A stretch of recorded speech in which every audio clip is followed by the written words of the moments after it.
अरे दीदी आप अचानक से? अरे भाभी, वो क्या है ना, सुबह से मन बड़ा बेचैन सा हो रहा था और इस घर की ना बहुत याद आ रही थी, तो मैंने सोचा एक बार आपसे मिलती चलूं। अरे दीदी आना था तो एक फोन कर देते, फोन करने में कितना टाइम लगता है। खैर अब आप आ गए हो तो क्या कर सकते हैं। वैसे आज मुझे अपना फेशियल करना था। कोई बात नहीं, आप अंदर आओ।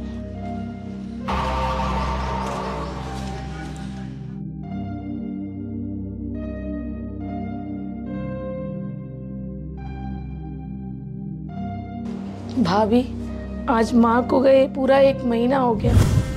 सच बताऊं, जब से माँ गई है ना, इस घर में मेरे पैर ही नहीं पड़ते। माँ के बिना ये घर ना बहुत सूना सूना लगता है। हाँ दीदी, आपको सूनापन और खालीपन तो लगेगा ही ना, क्योंकि आपका और मम्मी जी का प्यार ही बहुत ज्यादा था। भाभी, एक बात बोलूं, इस दुनिया में मैं सबसे ज्यादा प्यार अपनी माँ से करती थी। उनकी मुझे बहुत कमी महसूस होती है। दीदी मम्मी जी के जाने से हमें मम्मी जी की कमी ज्यादा महसूस नहीं होती। अब वैसे भी 1 महीना हो गया है। अब लाइफ ना पहले की तरह नॉर्मल होते जा रही है। अब वैसे भी किसी के जाने से कोई फर्क तो ज्यादा पड़ता नहीं है। अब आज नहीं तो कल सबने जाने ही जाना है। भाभी, फर्क क्यों नहीं पड़ता? माँ के बिना तो मायका अधूरा ही होता है और हर बेटी की दुनिया वहीं खत्म हो जाती है जहाँ उसकी माँ चली जाती है। दीदी आपको एक बात बताऊं, मम्मी जी के जाने के बाद ना अब हमारी लाइफ ना स्मूथ हो गई है। जो मैं पहले करना चाहती थी ना, अब मैं वो खुल के कर पा रही हूँ। ये तो मम्मी की सेवा में ही लगे रहते थे। कभी मम्मी को हॉस्पिटल ले जा रहे हैं, कभी मम्मी को डॉक्टर के ले जा रहे हैं। मम्मी के होते ही मैं अपनी लाइफ जी नहीं पा रही थी। और आपको पता है, अभी 2 दिन पहले ही मैंने डांस क्लास और म्यूजिक क्लास ज्वाइन करी है। ठीक है भाभी, तुम अपनी जिंदगी जी रही हो। मेरा ना गला बहुत सूख रहा है, क्या मुझे 1 गिलास पानी मिल सकता है? हाँ हाँ दीदी, मैं भी लेके आई। अब तो इस घर में मुझे पानी भी मांग के पीना पड़ रहा है। सच कहते हैं लोग, माँ के बिना मायका अधूरा होता है। और आज मैंने देख भी लिया, जब मेरी माँ जिंदा थी ना। ले दीपिका बेटा, तेरे मन पसंद का ना कढ़ी चावल बनवाए हैं और साथ में मूंग की दाल का हलवा भी। हाँ माँ, आप मुझसे कितना प्यार करते हो और मेरा कितना ध्यान रखते हो, तभी तो मैं हर हफ्ते भागी चली जाती हूँ आपसे मिलने। हाँ बेटा, एक माँ के लिए उसकी बेटी ही सब कुछ है, तभी तो तेरे लिए दिन रात सोचती रहती हूँ मैं।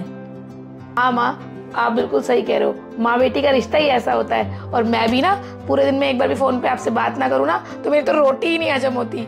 भगवान आपको लंबी उम्र दे माँ। दीदी पानी। दीदी पानी कहाँ खो गए? कहीं नहीं खो गई थी भाभी, माँ की याद आ गई थी।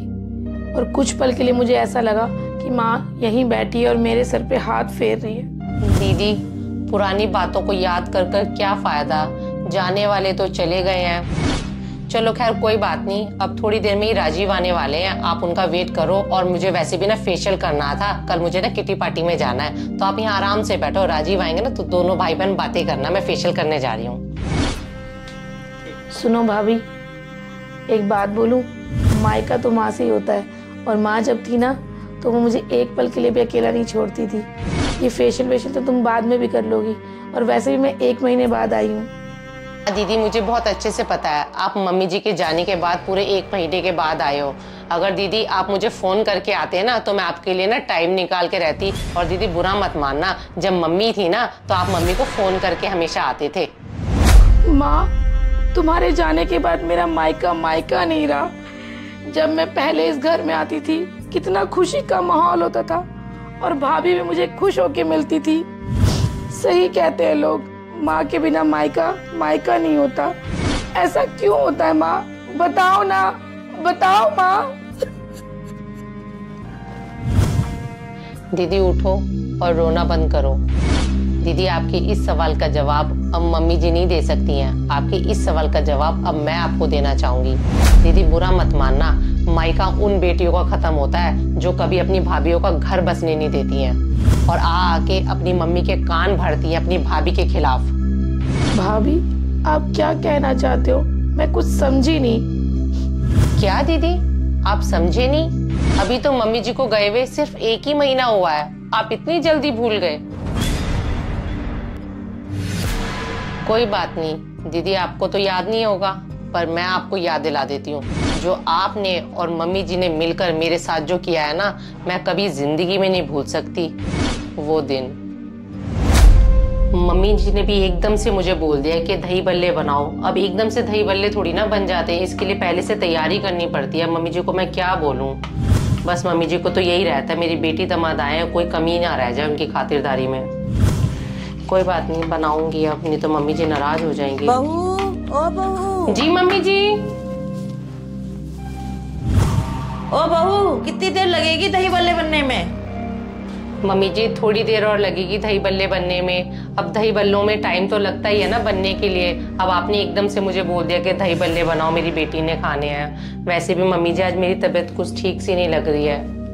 हाँ हाँ, मेरी बेटी को देख के ना तेरी तबीयत वैसे ही खराब हो जाती है। जल्दी जल्दी हाथ चला ले, दही बल्ले बना ले और साथ में ना मूंग की दाल का हलवा भी बना ले। काम चोर कहीं की। दीदी के आते ही मम्मी जी को पता नहीं क्या हो जाता है, मेरे साथ इतना गलत सलूक करती हैं। आगे के मैं भी तो एक इंसान हूँ, अकेली सारा काम करती हूँ।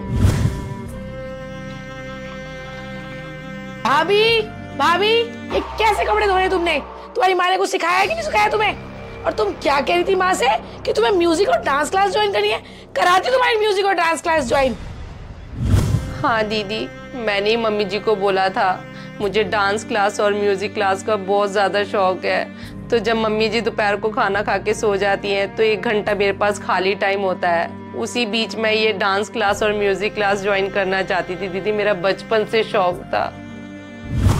ऐसा है, कान खोल के बात सुन ले, कोई म्यूजिक क्लास या डांस क्लास ज्वाइन करने की जरूरत नहीं है। हमें तुझे नचनिया नहीं बनाना, हमारी भी समाज में कोई इज्जत है। और बचपन खत्म तो शौक खत्म।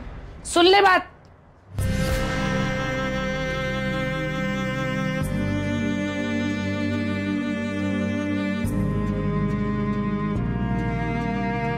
पता नहीं कैसे बहू पल्ले पड़ गई, इसको अक्ल भी नहीं है कपड़े पहनने की भी, गंवार कहीं की।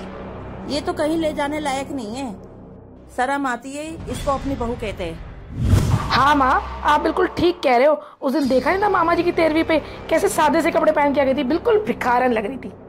हाँ बेटा, इसके घर वालों को जरा सा भी अकल नहीं है, लेन देन कैसे किया जाता है, पूरी रिश्तेदारी में नाक कटा के रख दी है।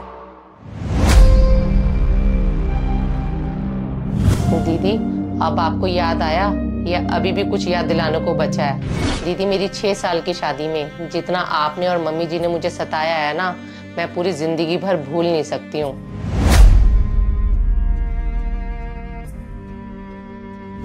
और तो और दीदी, हमारे घर के कोई भी फैसले राजीव और मम्मी जी नहीं लेते थे, आप लेते थे।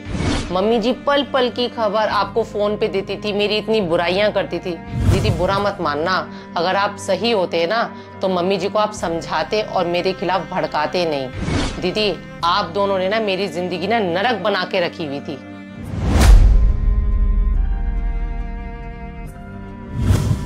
इसलिए दीदी माँ के जाने के बाद मायका सिर्फ उन बेटियों का रहता है जो अपनी भाभी को बहन की तरह प्यार करती हो और अपने मायके में दखल अंदाजी ना करती हो। भाभी तुम बिल्कुल सही कह रही हो, मायका माँ के जाने के बाद नहीं खत्म होता, बल्कि माँ के जीते जी हम बेटियां खुद ही अपना मायका खराब कर लेती हैं।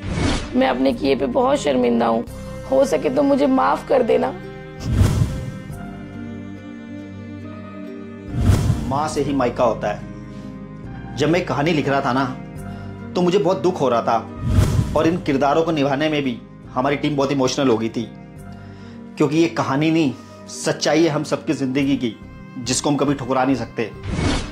तो इसलिए आपसे अनुरोध है कि इस वीडियो को ज़्यादा से ज़्यादा शेयर कीजिए ताकि हम अपनी बहन और अपनी बेटियों का मायका बचा सकें। धन्यवाद।